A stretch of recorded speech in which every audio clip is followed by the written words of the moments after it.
el hombre se expresa muy bien y la verdad es que yo creo que es un lujazo que tenemos, ¿no? Una persona que ha estado ya al nivel más alto de la planificación europea en temas de medio ambiente, que podamos tenerlo ahí a golpe de teléfono, pues la verdad es que es un lujo para nosotros como EPO, para todos los ambientalistas, ¿no? Bueno, terminamos en ese momento la solar térmica. Hablar de fotovoltaica, pues, bueno, pues realmente es muy sencillo. Yo coincido totalmente con Domingo que la fotovoltaica tiene un uso, que es el autoconsumo doméstico, que no tiene sentido las grandes extensiones de campos solares y sobre todo que como él dice muy bien, que la fotovoltaica todavía es energéticamente muy poco eficiente. Estamos hablando de un 14 un 15% de eficiencia real en los sistemas de campo. A nivel de laboratorio y más, en los satélites espaciales la fotovoltaica va muy bien, porque está en medio del espacio, no tiene problemas de calor, no tiene interferencia tal, pero realmente a nivel doméstico la fotovoltaica tiene un 14 o un 15% de eficiencia, lo cual está bien para autoconsumo, pero es insuficiente para lo que es producción a gran escala bajo criterios de eficiencia energética, ¿no? ¿Por dónde podíamos tirar un poco la producción de energía eléctrica con el sol a gran escala? Pues básicamente son los sistemas de concentración como este que veis aquí. El Domingo adelantó un poquito lo que era. Es un motor Stirling, también llamado un motor intercaliente, tienen más de 200 años de antigüedad y los desarrolló un ingeniero, un cura, realmente un párroco en Escocia, que a su vez el hombre era ingeniero, y el hombre pues estaba muy preocupado porque veía que en el comienzo de la revolución industrial, en todo lo que es Escocia, podéis imaginar pues todas las ciudades industriales, ¿no? La gente quemando carbón a gran escala y había muchas explosiones de calderas, por eso básicamente por deficiencias en las relaciones de las calderas. Y él desarrolló un motor pensado para funcionar con carbón, con un combustible convencional de aquella época, pero donde la combustión ya se producía al aire libre, a presión atmosférica. No había una caldera, con lo cual los riesgos de explosión desaparecían. Y el ciclo Stirling pues, es un ciclo que tiene una eficiencia pues, muy superior a lo que es una placa fotovoltaica, hablamos de una eficiencia cercana al 40%, o sea que transforma en energía eléctrica casi 3 veces más de lo que transforma ahora mismo una fotovoltaica, ¿no? Entonces el Stirling básicamente es un compartimento donde tienes aire caliente, ese aire se calienta, el aire al calentarse se expande y provoca por lo mismo que provoca un combustible en nuestros coches, un movimiento de un pistón, ¿no? No sé si va a poder funcionar porque lo que siempre se me ha dejado es el sol, pero bueno, si no puedo hacerlo funcionar, lo cual es bastante lógico porque a veces no siempre hay sol, pues tenemos el recurso alternativo, que no es renovable, porque en este caso es butano, que sabéis que viene, que es un derivado del petróleo, pero bueno, lo que nos encontramos ahora mismo aquí es lo que puede pasar cualquier día, que se nos nubla o que se hace de noche. ¿Cómo conseguimos que la sociedad no le falte energía eléctrica? Lo primero es recordar que la electricidad es muy difícil de acumular. Esto es un gran problema. Si ahora mismo desconectáramos todas las centrales eléctricas del mundo, el mundo tendría autonomía para funcionar aproximadamente un par de minutos. Eso es lo que tenemos acumulado en energía eléctrica. Realmente acumular energía eléctrica es muy complicado. Podemos tener una cierta posibilidad con lo que Domingo adelantó, lo que se llaman centrales reversibles. No sé si habéis oído alguna vez hablar de ellas, es muy sencillo de explicar. Sabéis que en una central hidroeléctrica acumulamos agua, la turbinamos y producimos electricidad. Pero lo que hacemos con las centrales reversibles es poner dos centrales eléctricas, una en altura y otra más abajo. Durante el día, la curva de demanda de energía de este país siempre funciona igual. Entre las 2 de la madrugada y las 6 de la mañana, la demanda de energía está al mínimo. El mínimo significa aproximadamente unos 22.000 megavatios. O sea, no penséis que estamos cero ni mucho menos, ¿no? Y a partir de las 6 de la mañana empiezan los despertadores a funcionar, todo se pone en marcha y en cuestión de 2 horas el sistema energético se mete de 22.000 en 34.000, 36.000 megavatios. ¿Qué ocurre? Que en ese momento te puedes encontrar que esa demanda de electricidad que hay que producir en tiempo real, hay que poner las centrales en marcha, puede ser que en ese momento no tengas viento, no tengas sol porque es muy temprano. ¿Qué hace? ¿De dónde consigue la energía? Pues básicamente la venimos obteniendo de centrales de gas, centrales de carbón y centrales nucleares. ¿Cómo podemos meter más energía renovable aquí? Pues la idea es muy sencilla. Por la noche, entre las 2, las 4, las 6 de la mañana, el viento sigue soplando. Las nucleares siguen funcionando, las nucleares tienen un ciclo de funcionamiento totalmente lineal, no aceleran ni deceleran, sino que son totalmente continuas. Por la noche cogemos agua de la central de abajo y con la energía del viento o con la energía excedente nuclear la remontamos a la central de arriba. A las 6 de la mañana la sociedad se pone en marcha, pues dejamos caer el agua de arriba, pues la turbinamos y vuelve a caer al depósito de abajo. ¿Me explico bien? Hemos turbinado. ¿Qué eficiencia tiene eso? Pues de cada 10 unidades de energía que hemos utilizado para subir el agua, recuperamos 7 a la hora de bajar. Luego decir, bueno, hemos perdido un 30%, pero es que si no hacemos esto, no habríamos podido aprovechar de ningún modo la energía excedente del viento o la excedente de la luz. ¿Me explico bien? Bien, la energía termosolar, que era un poco lo que íbamos, si no tenemos sol en un momento determinado, este motor funciona como ha dicho Manuel antes, al amanecer el motor está mirando hacia levante, va siguiendo al sol en su recorrido por el cielo hasta que se pone por la tarde. Pero cuando por la noche el sol desaparece y la sociedad sigue demandando energía, ¿cómo lo hacemos funcionar? Pues volvemos un poco a lo que ha dicho Domingo también, con un biocombustible, generalmente con un biogás. Domingo no lo ha dicho, pero se ha calculado ya que en Murcia podríamos, si aprovechamos los residuos agroganaderos y todo lo que ahora mismo no estamos aprovechando, nos podríamos producir un 30% de toda la electricidad que consume la red. Ese 30% le sumamos eólica, le sumamos solar, vamos alcanzando más. La idea es muy sencilla. Imaginaros el vertedero de Cañada Hermosa, que es donde Murcia y algunos municipios más llevan todos los residuos orgánicos. Allí todos esos residuos se van depositando encima de una lámina impermeable, se cubren por encima con otra lámina y se ponen unas tuberías que permiten sacar el metano. El metano es lo que se produce cuando la materia orgánica se descompone en ausencia de oxígeno. El metano de gas natural es lo que le estamos comprando a Argelia en grandes cantidades. Y ese metano lo estamos produciendo en nuestros vertederos, lo estamos produciendo en nuestras balsas de purines, lo estamos produciendo y desperdiciándolo y echando a la atmósfera. El metano además tiene un gran problema, y es que tiene un efecto invernadero hasta 60 veces superior al dióxido de carbono. Una tonelada de metano que salga al aire es como si fueran 60 de dióxido de carbono, por lo cual estamos dejando escapar un gas que incrementa tremendamente el efecto invernadero, ¿no? ¿Qué podemos hacer? Vamos a quemarlo. Bien, quemándolo obtenemos energía y por lo menos lo convertimos en un gas que tiene menos efecto invernadero, que es el dióxido de carbono. Aprovechemos la energía. Bueno, como yo no tengo un mechero, ¿tenéis por ahí? ¿Un mecherillo tenéis alguno? Vale. Bien, como no tenemos ahora mismo sol, pues voy a encender mi sistema alternativo. Este es un soplete de butano y le damos sencilla. El sol se va, baja la temperatura, encendemos el sistema de biogás. Este motor Stirling podía estar junto a la Cañada Hermosa. El biogás los tenemos y empezamos a quemarlo. Lo voy a girar un poquito para que veáis todo lo que hace el motor, ¿vale? Ahora mismo el calor, ya cuando está en marcha yo lo puedo dejar con una velocidad mínima. Ahora mismo tengo una llama, pues prácticamente la llama de un mechero. Cuando le han quitado la llama, el motor baja de intensidad y ahora mismo yo con una cantidad de gas muy pequeña lo sigo manteniendo. ¿Qué hago aquí para transformar esto en electricidad? Pues ponerle una dinamo o un alternador. Transformo el calor del sol o en su defecto el calor producido por un biogás, que es una fuente renovable, porque a fin de cuentas todos vamos a seguir comiendo, vamos a seguir generando basuras y lo más normal es que sigamos criando cerdos, aunque deberíamos criar menos, pero seguiremos criando cerdos todavía un tiempo y tenemos residuos arriba. Transformemos toda esa energía solar en un movimiento que al final nos permita producir electricidad. El motor asegura el aprovechamiento al 100% de la energía del sol y su funcionamiento cuando esa energía del sol ya no está disponible gracias a un biogás.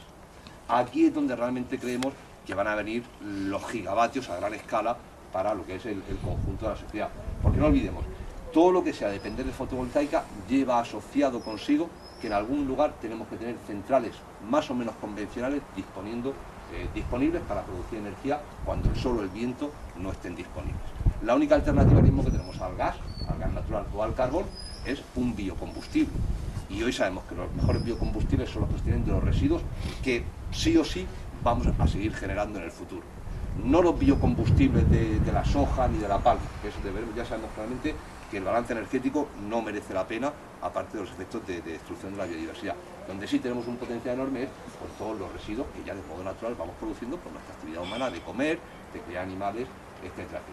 Dejemos la fotovoltaica para el autoconsumo a nivel de tejados y lo que son la producción a gran escala, apostemos por tecnologías termoeléctricas o termosolares de alta temperatura. ¿Fácil? ¿Bien? Y sobre todo, intentemos conseguir sistemas que nos eviten tener que acumular energía. Porque aunque las centrales reversibles, está muy bien explicarlas, luego ocupan espacio en el territorio. A fin de cuentas, tú una central reversible, la superficie, puede ser que no tengas que utilizar un río, la puedes construir hasta de un modo totalmente artificial. Hacer 2 piscinas ya son una central reversible. Pero eso, la superficie que ocupa y el impacto ambiental, pues también existe. Y si hablamos de producir a gran escala, acumular a gran escala energía mediante centrales reversibles, hablamos de ocupar mucha superficie y ese impacto ambiental pues no es despreciable. Además, por ejemplo, cerca de Cofrentes, Iberdrola tiene 2 centrales reversibles, se ha puesto en marcha hace poco para aprovechar toda la energía nuclear de la central de Cofrentes, y tú las ves y dices, una una superficie realmente muy grande, una ocupación del territorio muy grande. Es mucho mejor utilizar en general biogás, biomasa, para generar calor y con motores Stirling o centrales termosolares poder producir energía cuando no tengamos el sol disponible. Bien, sencillo. Y es una pena porque realmente la razón por la cual España es líder a nivel mundial en esta tecnología no es una casualidad. Yo supongo que muchos lo conocéis, lo que es la plataforma solar de Almería, una gran instalación que hay en Tabernas, en Almería, que lleva funcionando desde el año 78. Se fundó en su momento, sobre todo por impulso del Instituto Max Planck alemán, junto con una pequeña colaboración en su momento del Ministerio de Industria español. Luego eso se ha ido manteniendo, se han ido mejorando las instalaciones y eso ha dado como resultado pues, que hace 4 o 5 años esta tecnología estuviera ya madura. Hay 3 tecnologías de concentración, una son las centrales de torre, de la cual España es el primer país que ha tenido centrales de torre operativas funcionando, vertiendo electricidad a la red. Son las centrales que mandan Dasol, están, si alguna vez vais desde Sevilla hacia Huelva por la autopista, nosotros son unos 20 kilómetros aproximadamente de Sevilla, a mano derecha se encuentra esta gran central, que además que si pasáis un día con sol, la central a lo mejor se encuentra a 6 o 7 kilómetros de día, pero es que tú en un día con sol ves en el cielo el efecto de confluencia de todos los rayos solares, ¿no? Hay 2 centrales ya funcionando. Luego están las centrales que se llaman de colectores cilindro parabólicos, que son sistemas de concentración por los cuales la luz solar se concentra en una tubería por la que circula un aceite. Ese aceite se pone a 400, 500 grados y eso transfiere luego el calor al agua, el agua entra en ebullición y luego una turbina, y la última tecnología son los Stirling o sistemas de concentración, como te digo. Este es el que decía, bueno, uno como este es el que decía Domingo, que hay motores ya de 1 kilovatio que funcionan normalmente con sol, y cuando no tienes sol lo apoyas con gas, idealmente con un biogás, ¿no? Y de lo que tengo aquí, pues lo que es fotovoltaica, bueno, pues sí, algunas cosas que destacaros, pues como muy interesante. ¿Quieres explicar esto, Manuel? No. Viste ahí que estaba ya con los micro LEDs, está muy puesto en el tema. No. Contigo ya aprendo mucho, te digo la verdad, por eso te lo tú. Bueno, las pequeñas utilidades que podemos encontrar, en este caso es un producto estrella a nivel mundial, es la lámpara de IKEA, que tiene un compromiso, cada venta que hace dona una a UNICEF. Es realmente una joya tecnológica que está cumpliendo aquí en nuestra modernidad y además una función tremendamente práctica, ¿no? O sea, como luz de mesita, como luz de estudio, no te la tienes que llevar al sol, sino que tú extraes el generador, que es este módulo fotovoltaico donde está la acumulación y la regulación, en tu ventana, en tu lugar de exposición, y bueno, cuando quieres hacerla funcionar durante 8 horas, pues aquí la tienes. Tecnología LED, bueno, la iluminación que ya está con nosotros, ¿no? Lentes y servicios casi eternos, ¿no? 30.000 horas, o sea, es un bien heredable esta lámpara, o sea, lo pone en la herencia, al que más le guste la solar, pues se la regalas, ¿no? Ya son objetos que salen del espacio juego, del espacio de investigación, que ha habido mucho, y ya se convierten en instrumentos muy interesantes. O sea, estas lámparas, pues oye, si duermes y quieres tener luz y no quieres tener con una mala instalación eléctrica, campos electromagnéticos, pues tienes una lámpara aislada que te da tu luz en tu mesita, sin cables, puedes modificar bueno, son estas las utilidades que puede tener lo que ya está en el mercado. Aquella es la primera lámpara eólico solar del mundo. O sea, esto lo ha vendido IKEA en su campaña de verano pasado, y es una lámpara que genera electricidad vía eólica y que genera electricidad vía solar.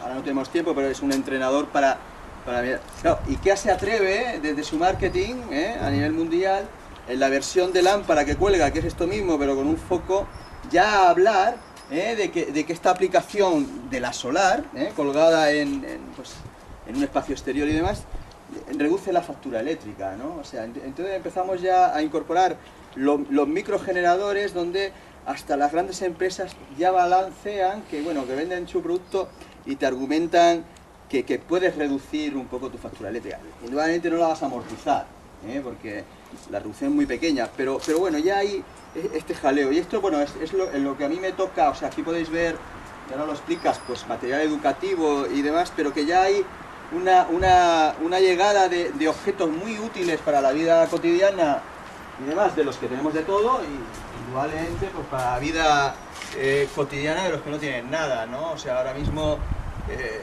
se están vendiendo 15 euros materiales que se fabrican en altísima escala, no porque estén hechos por gente que no cobra, que son auténticas maravillas que jamás han existido, sistemas fotovoltaicos que iluminan un habitáculo entero, ¿no? Y se cobran por 15 euros y te duran una eternidad, o lo que dure el acumulador, las baterías. O sea, esta es una realidad que ya nos rodea y que indudablemente nos lleva a tomar conciencia, o sea, el participar de ello, cargadores para móviles y demás, nos llega a tomar conciencia de que somos partícipes. O sea, esto no va a funcionar si tú, o sea, si el usuario no se compromete a exponerlo al sol, porque llega un momento en el que... Entonces, este es el valor que tiene el pequeño instrumental, ¿no? O sea, que ya nos permite participar, tomar conciencia, por lo tanto ir camino al activismo y por lo tanto ir camino a la formación técnica y activista, pues para debatir modelos energéticos o enfrentarse a los tiranos, ¿no? que controlan la energía. Esto es mi aportación en lo que es el pequeño cacharrerío. Y además en lo que es la evolución yo suelo utilizar estos ejemplos, ¿no? Y aquí tenéis pues una bombilla clásica, bombilla de incandescente, ¿no? Casi no se nota la luz que da, ¿no? Con esta la que se vendía en un principio. Tiene una placa fotovoltaica que es aproximadamente la misma superficie que esta otra, pero vamos, si podéis apreciarlo, si veis la luz, la notáis, que se puede intuir que el chorro de luz que va a soltar esto es muy superior. Al final es un poco lo que decía Domingo, que por el tema de tener fotovoltaica no nos quedemos ahí, mejoremos también la eficiencia energética. Es que si no somos eficientes ya podemos llenar de todos los tejados de Murcia de paneles solares, que si la energía la malgastamos con bombillas convencionales y no pasamos a los LED, pues nunca llegamos a cubrir nuestra demanda de energía. Hay que trabajar, por un lado, en la producción de energía limpia, pero sobre todo, y hablamos poco de ello, pero sería el campo más importante, en ahorro y eficiencia, que es la forma más barata de reducir las emisiones de dióxido de carbono, gastar menos, ser más eficientes en el consumo de energía, ¿no? Y luego, bueno, pues algunas de las cosillas que tengo ahí, cosas prácticas, pues estos cargadores solares, estos por ejemplo, pues los podéis encontrar ya en el MediaMarkt por 12-13 euros, ya muy baratos. Esto lo que permite además es que acumulan. Hay que tener un pequeño LED, esto durante el día lo pones al sol, se va cargando, y llegas por la noche con tu móvil, lo coges, lo enganchas, lo conectas, y sin necesidad de que le esté dando el sol, automáticamente el sistema empieza a mandar energía al móvil, te lo va cargando. La pregunta es, bueno, ¿y cuánto te lo carga? Bueno, pues eso ya depende del móvil. O sea, que los móviles modernos que tenemos ya gastan una cantidad de energía tremenda y a lo mejor pues en vez de uno como este, pues hace falta uno que sea más bien del tamaño de este, ¿no? O este otro, este además es muy bonito porque ya tiene una forma más de diseño, ya tiene más... viene además, es muy importante, viene con este pequeño agujerito que tú coges con un lápiz, ¿no? Lo pones así y lo dejas inclinado, con lo cual va a recibir mucho mejor la radiación solar. Y luego, tanto este como este otro vienen con la posibilidad de que tú siempre puedas cargarlo con la red eléctrica. Para decir, oye, me voy a ir de viaje, no he podido cargarlo con el sol, bueno, lo cargo con la red y me lo llevo con una batería de repuesto. Es decir, incluso con energía convencional también nos vale como sistema de apoyo, ¿no? Tengo aquí también pues, este pequeño aerogenerador que de cara a los chavales viene muy bien, le da un soplido y sabe cómo se enciende. Hay que soplarle fuerte para producir un poquito de luz nada más. Es el más pequeño del mundo, Pero el hecho de que es real, está... Yo me gusta mucho a los chavales hacerle soplar porque ellos se ponen a soplar y dicen, jo, ¿cuánto hay que soplarle para que produzca un poco de luz? Es que esta es la realidad. Es que hay que hacer un gran esfuerzo para producir un poco de electricidad luego en tu consumo doméstico. Lo ocurre, y no somos conscientes de ello, si el gran problema que tenemos con los biocombustibles es que competimos con una forma de energía excelente que son los combustibles fósiles. Es que la cantidad de energía que tiene un litro de gasolina, eso es muy difícil de lograr, ¿no? Hay una alternativa para ello, que es esta pila que tengo aquí, una pila de hidrógeno. ¿Ustedes habéis hablado alguna vez del hidrógeno como una manera de guardar energía? Bueno, el hidrógeno es un elemento muy abundante en el universo, es el más abundante del universo. Luego ocurre que tiene un pequeño problema, y es que, si recordáis la tabla periódica que nos enseñaba en el colegio, es el primero de los elementos, con lo cual quiere decir que es muy ligero, que no pesa prácticamente nada. Y eso hace que no pueda ser retenido por la fuerza de la gravedad. No existe hidrógeno libre en el planeta Tierra. Existe mucho, unido al oxígeno en forma de agua, unido al carbono en forma de hidrocarburos, en forma de metano, unido al nitrógeno en forma de óxido nitroso, pero no existe un sitio donde, digamos, pinchemos y empecemos a sacar esto. Tenemos que obtenerlo a partir de algo, y para obtenerlo tenemos que romper ese algo. Tenemos que separarlo del oxígeno del agua, separarlo del carbono en el caso del metano, y para eso hace falta energía. Esto es lo que hace esta pila. Esta pila lo que hace es que, veis que de vez en cuando va soltando burbujitas, lo que hace, ahora va un poquito lento porque notamos en nuestra temperatura corporal que el sol no llega con la misma nitidez que en un día despejado y un poquito de nube, entonces la placa fotovoltaica produce electricidad y esa electricidad permite en esta pequeña célula romper el agua, producir una cosa muy antigua ya, que conocemos bien, que es la hidrólisis del agua, y devolver por un lado el hidrógeno, esto es lo que tengo aquí, es hidrógeno en estado puro, y por otro lado el oxígeno.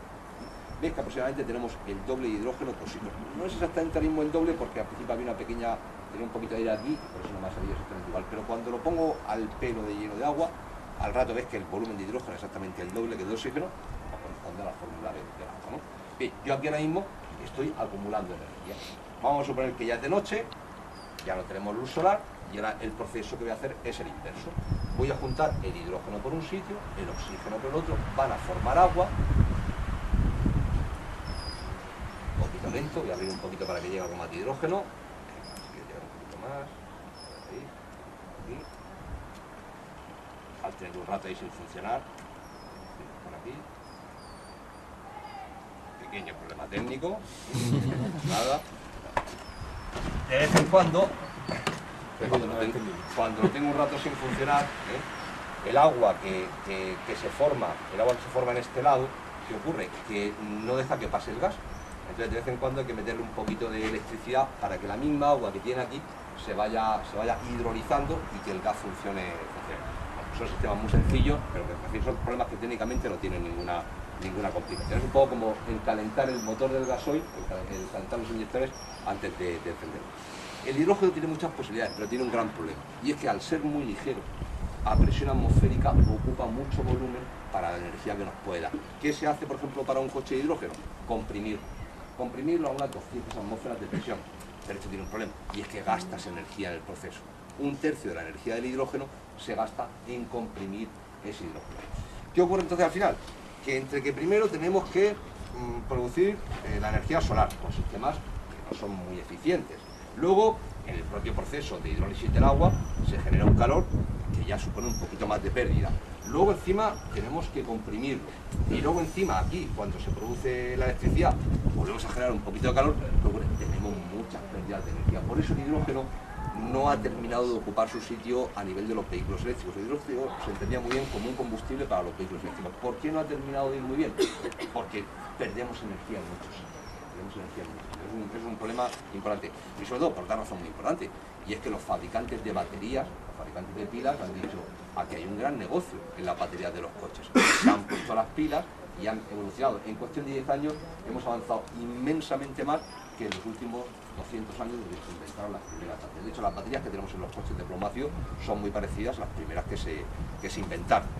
¿Qué ha pasado? Ha habido un negocio, el coche de los coches eléctricos, los fabricantes se han puesto a mejorar la eficiencia. Claro, cuanto más mejora la eficiencia de una batería más o menos convencional, más difícil tiene el hidrógeno el ocupar su sitio, ¿no? Bueno, ya debe estar, ya he limpiado un poquito ese agua que teníamos ahí. Ahí está. Ahora está. Bueno, lo que estoy ahora mismo haciendo es producir electricidad del sol, de origen solar, almacenada en forma de hidrógeno. Pero una cosa que me gustaría que diga, el hidrógeno no es para nosotros, en este caso, no es una fuente de energía, es un vector energético, es una manera de transportar energía de un sitio a otro. Lo que nos tenemos que preguntar siempre es, ¿qué fuente de energía utilizamos para poder producir hidrógeno? Si nosotros llega un momento en que tenemos energía de sobra, porque hemos conseguido aprovechar bien el sol, el viento, y nos sobra energía, no hay ningún problema en utilizarla para producir hidrógeno. Pero desviar energía eléctrica que pueda ir a un uso de una casa para producir hidrógeno y que esa casa tenga que coger su energía eléctrica de una central de carbono de gas, no es una manera inteligente de utilizar el vector energético. Claro, hemos puesto muchas esperanzas en él, hay incluso submarinos que funcionan con hidrógeno, pero la realidad es que todavía para competir con los combustibles fósiles el hidrógeno está francamente inmaduro la aplicación que podemos hacer, ¿no? Pues otra manera de utilizarlo, utilizar el hidrógeno sería, yo de hecho lo hago con los chavales, es que extraigo el hidrógeno, lo extraigo de aquí y lo quemo. De hecho, digamos el coordinador, algo de los inyectores de hidrógeno para los motores de gasolina. Ya hay kits, en Estados Unidos ya son muy populares, es una botella de hidrógeno con un kit que tú incorporas al motor, entonces el hidrógeno se quema junto con la gasolina y eso te reduce mucho el consumo de gasolina del vehículo. Esa es una vía interesante también de poder incluir, ¿no? Pero sí deciros que a partir de 2015 los planes que han salido de la Unión Europea es poner estaciones de servicio con hidrógeno y con repuesto con recarga eléctrica cada 150 kilómetros en lo que es la red principal de autovías de Europa. Estas vías que van con la E15, que es la del Mediterráneo, la idea es que cada 150 kilómetros un conductor de un coche eléctrico o de un coche de hidrógeno pueda parar y pueda remontar. Porque lo que estamos viendo es que una gran limitación a la entrada de los coches eléctricos es que no tienes puntos de recarga.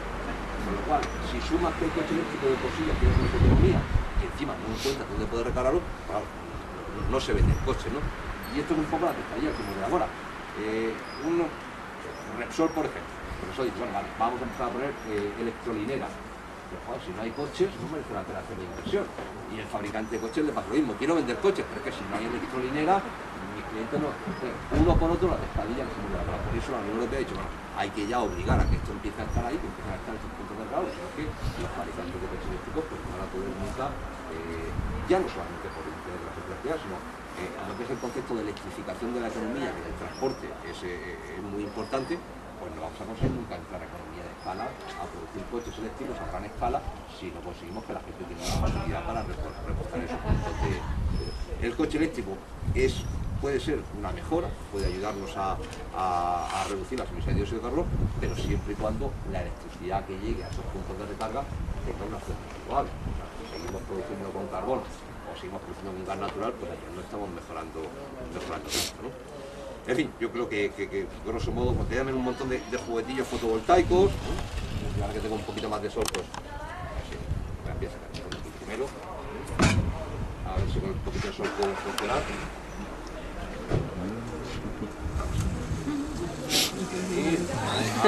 Algo por ahí. Pues esto es lo que yo suelo utilizar más con los chavales, porque evidentemente pues, con los chavales de 8 o 10 años no les puedes soltar este rollo, porque los aburres tremendamente, pero todo este conjunto de juguetes a ellos se quedan figuras muy atractivas, ¿no? Esto pues yo suelo trabajar en el Temacam, pues lo suelto en el lago y la lancha ya se va por ahí, estamos siempre de vuestro 8, pues tenemos aquí estos brillos solares.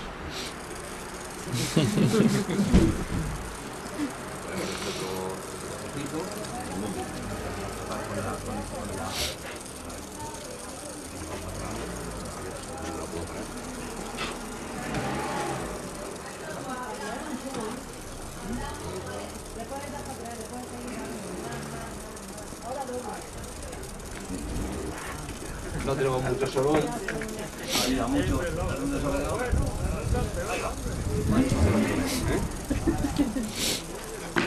Bueno, le vamos a mandar este coche a Fernando, a ver si el año no gane, por lo menos que contamine un poquito menos, Corta un poquito.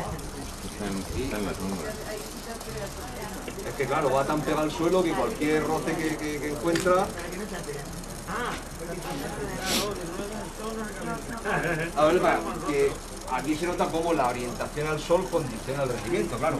Es un poquito de inclinación que tiene el coche cuando lo pones así, para recibir el sol un poquito mejor que cuando lo tienes. En el caso también hay que ver que está el sol muy bajo en el horizonte, ¿no? Tenemos también un poquito de nube y eso hace que al final la cantidad de energía que recibe sea pequeña. Pero bueno, este cacharro lo pones en un sitio liso, coge cierta velocidad y a los chavales son las cosas que al final les gustan, ¿no?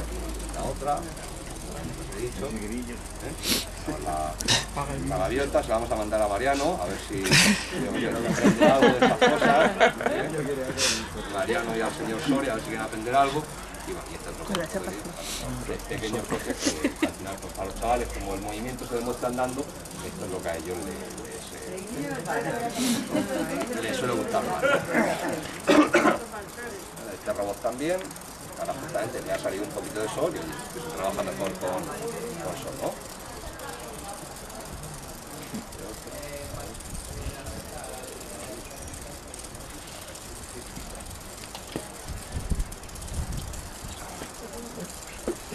Ya viene ese sol que ha atravesado. Mira, este es que lleva ya más millas que el baúl de la Piqué y este pues lo he reparado como 20 veces, además los chavales, yo suelo dejar que los chavales toquen y experimenten, pero eso me supone pues emplear muchas horas luego en reparaciones y tal, pero en fin, la idea es que por lo menos las actividades sean didácticas y los chavales no se sientan cohibidos de tocar, ¿no? Y ya está, Manuel, empieza a apostar poco más, yo creo que no se me escapa, ¿no? Me está todo, ¿no? ¿Tenéis dudas? ¿Algo que queréis preguntar? También he explicado que no quedan dudas ninguna, ¿no? Bueno, oye, si alguno queréis comprar este tipo de juguetes, de cara pues, yo sé, a hacer regalos y tal, pues deciros que se puede vender en Murcia en concreto, un sitio donde yo suelo comprarlo se llama Raite, que es una tienda de electrónica que está enfrente de la estación del Carmen. Pues justamente enfrente, la mayoría de esas cosas las venden allí. El grillo puede estar costando 6 euros, el cotecito este amarillo, lo he puesto ya, aquí, con unos 6 euros. En fin, estamos hablando de entre 6 y 15 euros todas las cosas, ¿no? Estas son más sencillas, a partir de 8 años ya lo pueden montar yo solo, vienen con instrucciones en castellano y todo. El más complejo de todos es el robot, que, oye, si tenéis algún familiar que sea un poco manita, pues para un chaval montar esto tiene que saber ya un poco más, ya para 14, 15 años. Pero oye, que al final tú coges esto, lo montes y que la cosa funcione, pues que están bien, eso significa, sobre todo que no son precios disparatados, ¿no? que son precios asequibles, ¿no? Y yo creo que ya está, yo creo que lo he explicado todo. Yo creo que eso lo que ha dicho Manuel, lo que ha dicho Domingo, más o menos lo hemos cumplido con el papel, ¿no?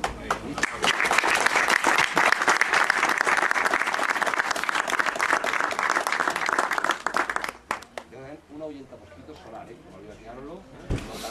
Los que pican son las mosquitas. Las mosquitas, una ahuyenta mosquita. Estos se van detrás. Una ahuyenta mosquita solar, durante el día lo cargáis, por la noche lo encendéis, echa un pequeño pitido, eso y...